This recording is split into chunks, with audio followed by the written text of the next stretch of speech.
YouTube? Boy, back once again with another sport topic. And today we're gonna talk some football, Houston Texans football. Today we're gonna talk about the Houston Texans actually getting some contracts done before free agency actually started. We're gonna break it down before we get in there. Like I'm telling you before, man, if you're liking the content, make sure you're liking the channel. Make sure you're watching all the videos. Make sure you comment all the videos. You liking all the videos. You sharing all the videos on all social media platforms: Instagram, Twitter, Facebook, TikTok, Snapchat, any type of social media platform you use. Make sure you share them same social media platforms. Also, follow me on social media as well. The link in the description below. We still in the race to get to 6,000 subscribers. You know what that means? I need you to tell a friend, so they can tell some more friends, so they can tell some more friends, so they can tell some more friends, and put more game with the channel so the channel get to growing and growing and growing. Really, really appreciate that. Can't get to 6,000 subscribers without y'all doing y'all help and y'all part. So that means I need y'all to like, share, and subscribe.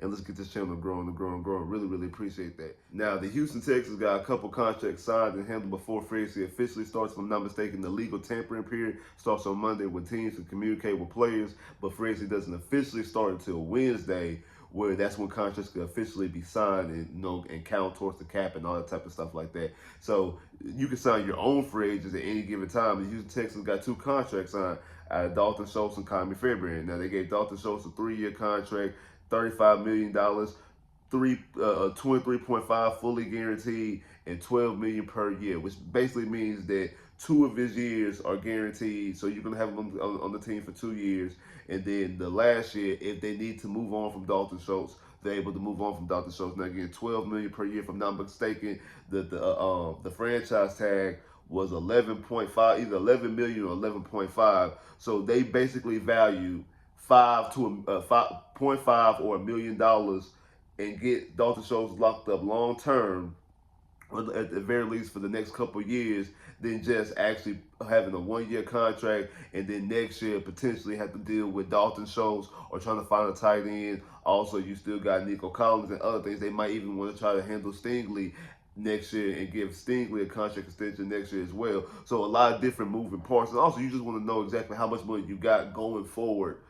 So before you go into free agency, seeing exactly what you're going to be dealing with from a contract standpoint, see what type of money that you have and what you could use going towards free agency. I know a lot of people, because there's other tight ends out there. I think like Hunter Henry or Noah Fant and some other tight ends out there that you probably could have got cheaper. Then it's not probably, you would definitely got cheaper than this $12 million. And exactly, Dalton Schultz left a lot to be desired last year. He had some key drop catches. Now, he made some key plays. The one against the Titans stands out particularly when he's basically stole an interception and it actually got us in the guys were able to score a touchdown on that drive in a game that we needed to win without C.J. Stroud. But he's also dropped a couple catches, dropped a catch in both playoff games against the Ravens and against the Browns, and also had a lot left to be desired from the blocking standpoint as well. But and shout out to my boy J Mill, because J Mill actually brought this up. One thing that was very important is that CJ really speaks a lot highly of Dalton Schultz. And CJ really likes Dalton Schultz. And I do think that the reason why Dalton Schultz is going to be here is because CJ wants Dalton Schultz here. And I think that actually speaks a little bit more volumes than you just get plugging a tight end off the street. I get it. This is your franchise quarterback. If he asks for a request, unless it just completely doesn't make any sense, you actually probably need to, listen to it and take heed to it. That's what the Bengals did a couple years ago when they drafted Jamar Chase. They needed offensive line help, but they went up to Joe Burrow, and Joe Burrow like, hey, go get Jamar Chase, and that's what they did, and it's paying off huge dividends. You actually did it a year ago after you drafted CJ, before CJ played a snap in for the NFL and for the Houston Texans, and he brought up Tank Dell. And the Texans ended up going out there and drafting Tank Dell. And it paid off huge dividends with how Tank Dell played this season. And also, CJ backed it up himself by leading the team to the playoffs, winning the playoff game, winning Rookie of the Year. And the MVP conversation for a juncture of the NFL was AFC Player of the Month. Not just AFC Player of the Week, not Rookie of the Month, AFC Player of the Month for the offensive side of football. So he paid off huge dividends of that as well. So he actually let you know exactly what type of quarterback he is. So if he asks us for a request, especially since you already started this by listening to his request last year when it came to Tank Dell, again, unless it just completely doesn't make any sense, unless it's just a complete okay, now you're just trying to get your homeboys. They're not even good at football. Dalton Schultz made a lot of sense. And so when you do stuff like that, I think it's kind of, you might want to take care of it. And also, you also want, like I said, handle stuff before stuff gets eventually too big. Like my boy Swish always says, you might want to avoid the curve before you hit it, and that means go ahead taking care of your business, handling something before it becomes a big problem. Because if you want to give him a 1 year contract and you only franchise tag him and stuff like that, next year you got Nico Collins coming up, because and Nico Collins has a season that we think he's going to have, especially with CJ having the season that we expect him to have. Somebody's going to be catching these passes. Like I said, we think that CJ is going to be throwing anywhere between 44, 45, 48, even 5,000 yards, anywhere between 30 to 40 touchdowns. Somebody's going to catch these yards. Somebody's going to catch these touchdowns. So it has to be between both, probably Dalton Schultz and Nico Collins. Those guys are going to get the bulk of that, just how it looks at stands right now, until we add more pieces to the team, obviously. And if those guys actually go out there and have those type of years that we expect them to have, you're going to be paying more than $12 million. You're going to be paying a whole bunch more than 23, 24, 25 million for Nico Collins if he has another season like he just had this past year. So you don't want to be in that situation where you're stuck in, like, I got to pay both these guys top money, like absolute best in the league type money, because of the type of seasons that they had, or risk losing them both. You don't want to do nothing like that. So you want to avoid the curve before you hit it type situation. So go ahead and pay a little bit more, like say anywhere between $500,000 to an actual meal in the franchise tag. And again, 2 years is fully guaranteed, which means now you could go out there and get his replacement. You could draft somebody in the third, in the fourth, in the fifth, in the sixth round, and able to groom him for the next 2 years. And then again, if it becomes a cap casualty, a cap hit, you can move on from Dalton Schultz the last year, the third year of his deal, because he has no money guaranteed on that, and you all have that new tight end brought up, and you're not stuck with next year forced to draft a tight end, or this year forced to draft a tight end. You can draft a tight end this year, or you can draft a tight end next year. You got 2 years to take care of a tight end type situation, to be able to groom somebody to take over Dalton Schultz if you want to move on from that following year. Now, Kyrie Fairbairn got a 3 year, $15 million deal, $15.9 million deal, averaging $5.3 million a year. I don't really know exactly what the fully guaranteed is. I ain't get a chance to see exactly what it is. But if I'm not mistaken, I think he's the fifth or the fourth highest paid kick in the league. I know, like, whoa, Kyrie, fifth or fourth highest paid kick in the league. Like, what are y'all doing here? I think Kyrie really earned his contract behind the fact that he missed that time and how much that we needed him in the time he missed and how bad and grim it got with Amendola. I thought that the Texans wouldn't mind moving on from him because of the cap situation. But when you're dealing with a team like the Houston Texans, with a good offense, and a team that's going to be in close games, because we're going to be a good team and we play against a lot of other good teams, kicking is going to be very important. Extra points and field goals are going to be extra important, and you do not want to put yourself in a situation where you don't know exactly what you're getting out of your kicker. You don't know when you going up there and you line up to kick a field goal or line up to kick an extra point. You don't know what you're getting out of your kicker. You don't want. We might have a lot of frustration with Kyrie. Kyrie is a very decent kicker. My only thing about Kyrie Fairbairn is the point when he actually has his miscues, and I put it similar to like Matt Schaub. Matt Schaub, for all the flack that we give Matt Schaub, we think of the Gretzky, especially from number standpoint, Matt Schaub had a lot of good numbers. I mean, Matt Schaub led the league in passing in 2009. And I think in 2010, he was like top 5 in passing. And before he got hurt in 2011, when we were 7-3, he was top 5 in passing as well. So constantly in the top 10, top 5, top 10 of passing and passing yards and things like that, and the touchdowns when he was playing on the Kubiak system. And he had a good touchdown to interception ratio.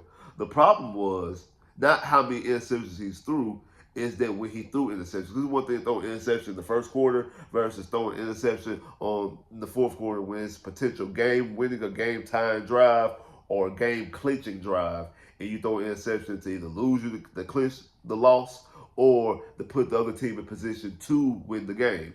And sometimes with Kyrie, some of his missed extra points and missed field goals happen in crucial points of the game where you really need that. It's not something you could come back from. Like if you miss an extra point or a field goal in the first quarter versus missing an extra point and extra or a field goal in the fourth quarter. Case in point, the last regular season game against the Colts, you score a touchdown, but a tie game, you score a touchdown, should go up by 7. Kyrie goes out there and misses the extra point. Now, the defense has to make a stop because not only do if the Colts score a touchdown, they win the game by kicking the extra point. Versus if Kyrie makes the extra point, even if you allow the Colts to score a touchdown, you can at least go to overtime and you have an extra opportunity in overtime to potentially win the football game. Rather than if they score a touchdown, unless they field goal kicker misses the extra point, it's all over. The game is over and it's a wrap. So that type of situation like those type of things are frustrating. Or in the first game against the Colts, when you're mounting the comeback, I think it was like 4 minutes left to go in the game, and you're down by 10. If you kick a field goal, you actually line to kick the field goal. You make the field goal. You're only down by a touchdown. Like I say, it's 3 to 4 minutes left to go in the game. If you get a stop, you'll be left with at very least a minute, if not minute and some change, to go out there and potentially get the game time touchdown.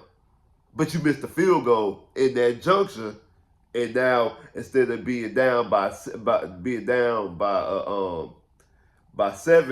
with a minute or so left to go, you're down by 10 still. You're still down by 2 possessions with a minute or something left to go, and now it makes it look like a complete just out. It just completely takes you out of the game. Things like that, because this season he only missed 1 field goal and 1 extra point this whole season.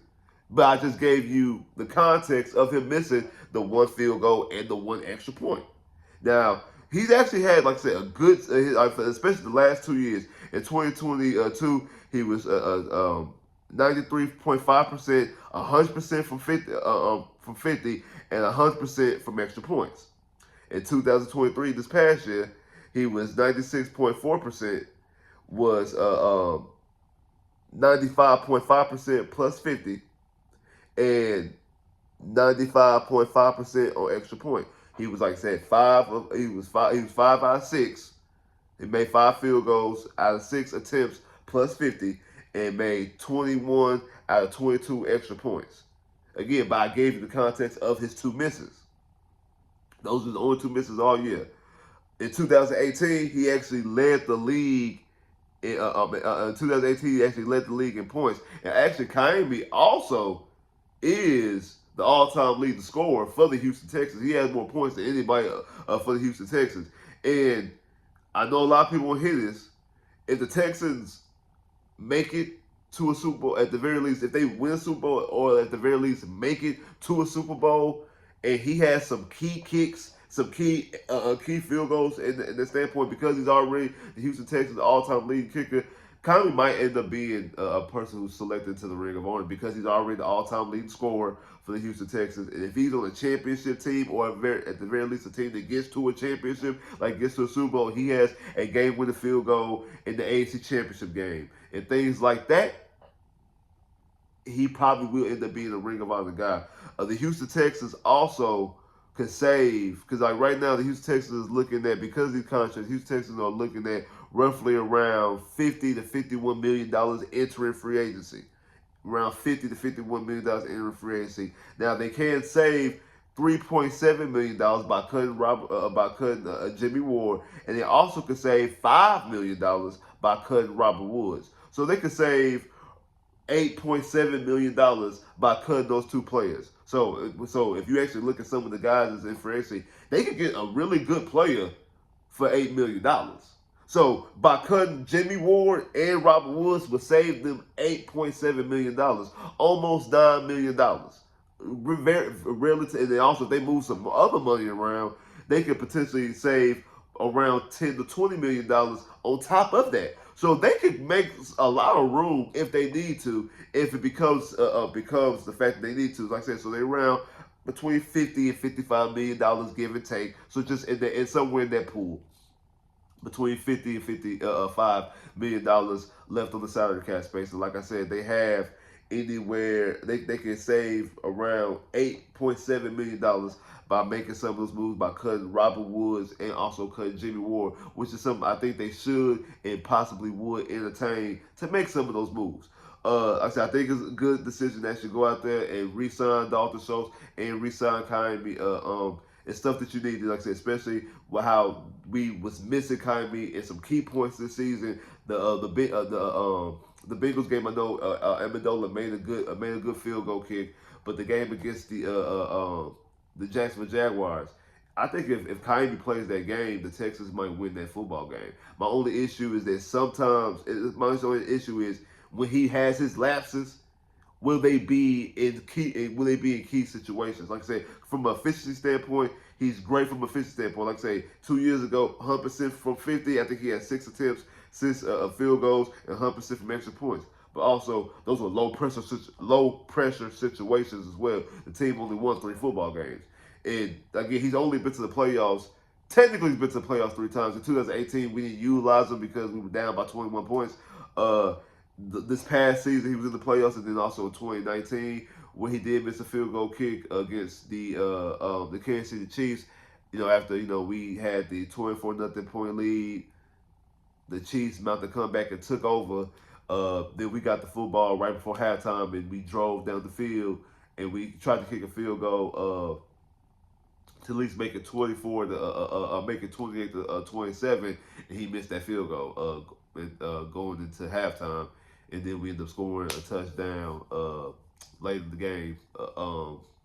Late in the game and made it.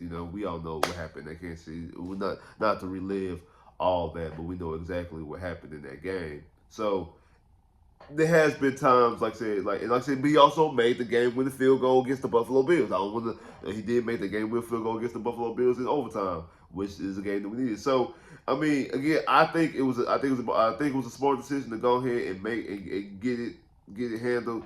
5.3, really not that much, really, if you really a grand scheme to think about it. A guy who is you know what you're getting out of Kyrie.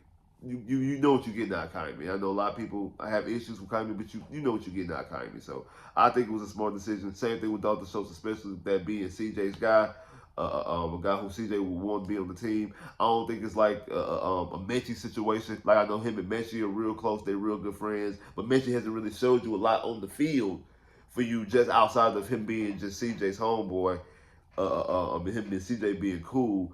He hasn't showed you nothing really on the field. Like Dalton Schultz came in this season, made key plays, like I said, against the Titans game. Both really the Titans game at Tennessee without CJ might actually got Dalton Schultz and Kyrie paid. Dalton Schultz made that crucial catch that took away from the defender, which should have been an interception. That was an interception, taking that away and actually getting you getting you a scoring position, and then Kyrie making all the field goals that he made in that game because you wasn't able to do anything offensively in that game, and you was able to win that game. A game that if you lose, you not only don't win the division, you don't make the playoffs. So maybe the Titans game at Tennessee got both these guys paid. It's actually kind of funny that that game in particular is a game that both these guys really stood out and really had key moments in that game. And then also when Kyrie wasn't on the field, I think what really got Kyrie paid is when he wasn't available and how desperately we needed him in that game. And I think that Dalton Schultz, what he showed you on the field, even though he did have some drops against the Browns and also against the Ravens in crucial parts of the season, I think he has a good relationship with C.J. Stroud, and that also is part of the reason why why he's been putting himself in the situation that he's in. So I think those are good decisions.